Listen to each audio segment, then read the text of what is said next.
Bonjour, bonjour, bonjour. Bon, allez, on est aux aurores, hein. Bonjour à toutes et à tous. Alors, cette façon, on est aux aurores, hein.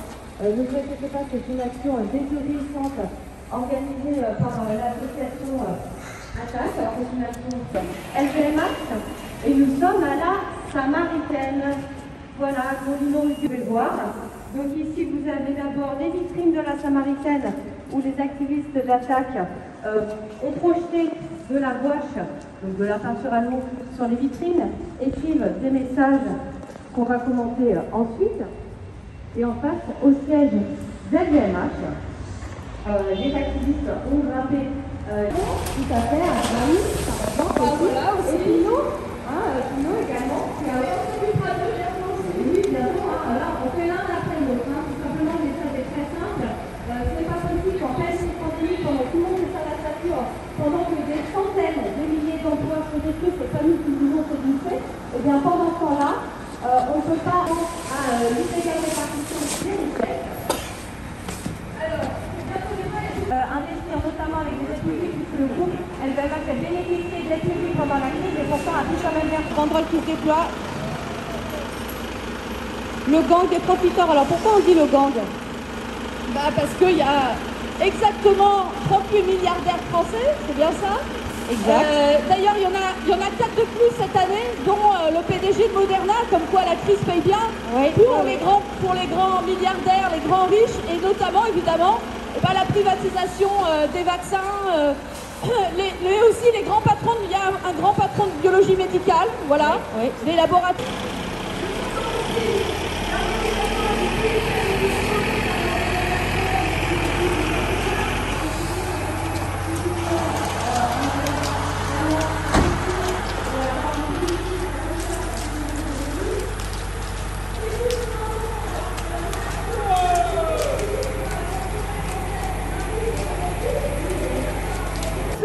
Pour dénoncer ça, on sera là aussi à la rentrée pour dénoncer ce vaste hold-up organisé par le gouvernement. Et merci à toutes et à tous.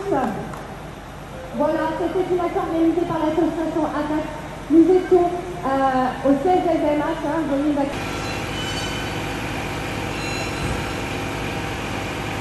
Merci à toutes et à tous d'avoir participé à cette action.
Fait par exemple sans condition de plafonnement des dividendes. Donc ces dividendes ont explosé de 2020 à 2021. La richesse des plus riches a explosé de plus 200 milliards d'euros donc pour les milliardaires français. Et en attendant donc, eh bien, on continue d'avoir un gouvernement qui nous dit les retraités doivent avoir moins de retraite, les chômeurs doivent avoir moins de droits, on ne peut pas revaloriser les salaires des premiers de corvée, les petites entreprises continuent à souffrir, on n'a pas assez d'argent. Donc évidemment, nous on dit c'est un choix politique, il faut absolument avoir une taxation exceptionnelle et forte sur ces 1% les plus riches. Il faut remettre en cause aussi les cadeaux fiscaux faits aux plus riches depuis le début du quinquennat Macron qui permettent en particulier cette augmentation de richesse. Donc il y a de l'argent public, il y a de l'argent, pardon, et il faut aller le récupérer chez les plus riches et chez dans les multinationales, notamment du CAC 40. Il faut faire en sorte également qu'il n'y ait pas ces explosions de dividendes pendant qu'on leur verse de grandes aides publiques, que par exemple aussi il y ait une bagarre réelle contre l'évasion fiscale, parce que c'est que des milliardaires qui profitent aussi de l'évasion fiscale. Bernard Arnault, qui détient LVMH, c'est aussi des paradis fiscaux, des sociétés offshore à compte personnel, par exemple au Luxembourg, et pour son groupe également. Et puis on dit une dernière chose, ces aides publiques aux entreprises massives, des dizaines et des dizaines de milliards d'euros depuis la crise, c'est scandaleux qu'il n'y ait pas eu plus de conditionnalité sociale et écologique. Ça a permis de nourrir quoi? Par exemple, plus 60 milliards d'euros de Bernard Arnault. Donc je le rappelle, plus 62 milliards d'euros pendant la crise, c'est l'équivalent des dépenses annuelles des personnels soignants dans les hôpitaux publics, de tous des 960 000 personnes qui travaillent dans les hôpitaux publics. Voilà ce que ça représente, plus 62 milliards d'euros pour Bernard Arnault. Donc il faut bien voir qu'on est dans une situation absolument exceptionnelle d'explosion de la richesse des plus riches.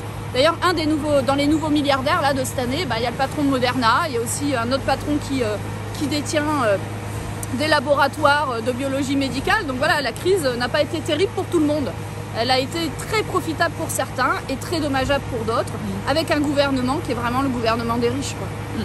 Ça m'arrêtait un peu un symbole, il n'y a pas très